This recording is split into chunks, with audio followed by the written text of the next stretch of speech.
Essa estratégia me permitiu com que eu errasse menos as questões fáceis, garantisse as questões ridículas e as questões mais difíceis tivesse mais tempo para trabalhar e principalmente evitou com que eu caísse na questão da desatenção. Por ter feito isso, eu consegui relaxar muito mais e consegui tirar proveito muito mais das outras questões. Porque como eu já fiz as questões mais fáceis, já fiz as questões ridículas, a partir disso... Fala galera, seja bem-vindo para mais um vídeo aqui nesse canal. Eu me chamo Vinícius, sou médico recém-formado e R1 de cirurgia geral. E hoje eu vim trazer um vídeo que foi votado lá na enquete da comunidade do canal do YouTube. Se você ainda não viu, dá uma olhadinha lá. Que é sobre a minha estratégia não na época da prova, né? Na hora da prova, mais especificamente. Se você ainda não é inscrito, se inscreve aqui no canal e dá uma olhadinha, porque eu tenho mais alguns vídeos nos quais eu falo sobre a preparação e a prova de residência médica, tá bom? Dá uma olhadinha lá que vale muito a pena. Então, a primeira estratégia que eu utilizava era mudar a sequência da prova. Por que eu fazia isso? Eu tinha muita dificuldade em preventiva, era a matéria que eu mais caía em questão de porcentagem de acerto. E na prova que eu mais me foquei, né, que foi a Higgs, caía muita psicologia, que também não era meu ponto forte. Então, eu começava por preventiva, depois eu ia para pediatria,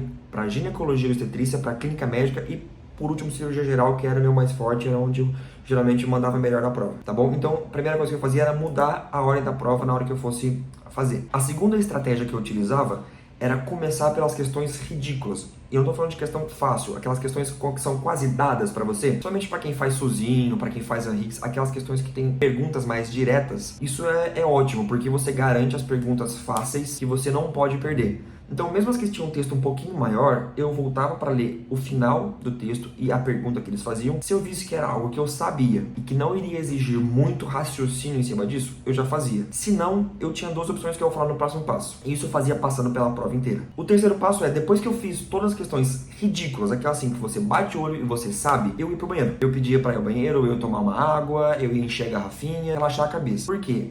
Eu sempre tive muita dificuldade com concentração durante a prova. Eu fazia as provas e no meio da hora da prova eu me via voado, pensando em outra coisa, lendo a questão, mas não quase que passando o olho pela questão. Aí você tinha que ler a questão várias vezes. Isso acontecia comigo, eu percebi fazendo o simulado. Então, o que eu fazia? Eu ia atrás de... Eu vou deixar minha cabeça voar, deixa aí, deixa pensar o que tem que pensar, respira e depois volta. Então, eu usava a questão de ir até o banheiro para fazer isso, para quê? Para evitar que eu tivesse isso. Nem sempre dava certo, nem sempre, mas em algumas provas eu conseguia evitar. Em outras, veio mesmo assim, depois que eu fui ao banheiro, e eu deixei. Eu não fui me forçando. Deixei, perdi uns 10 minutos aí, perdi, mas depois eu fui conseguir ir de uma vez só.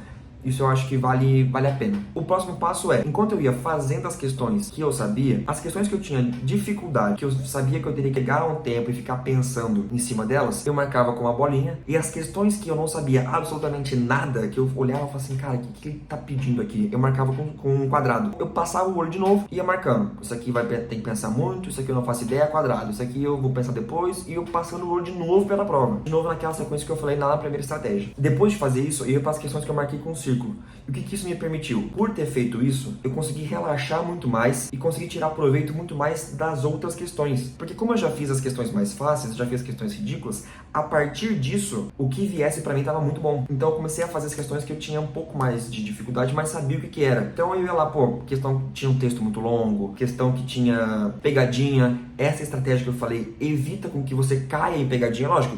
Pode cair, mas diminui muito a probabilidade porque você está fazendo as questões que são mais fáceis e está batendo o olho várias vezes na prova. Você bate o olho muitas vezes na prova, então você não cai em pegadinha. Acabava que tinha com o círculo, eu via quantas questões tinha no quadrado, que era para fazer a ideia do que era. Às vezes eram umas questões de clínica, umas questões de pediatria que eu bati o olho e falava, cara, eu não sei por onde começar. Somente na Higgs caiu umas de clínica que eu deixei muito pro final, porque eu lembro direitinho que eu li a questão, tinha um gráfico que não fazia muito sentido, outra tinha uma tabela que não fazia muito sentido, então eu deixei pro final. O que eu pudesse arrancar disso, que eu não fazia ideia do que era, eu arrancava. Já tendo garantido as fáceis, já tendo garantido as que eu sabia, mas que eram um pouquinho mais difíceis. Sobravam umas 4, no máximo 5 questões que eu marcava com quadrado.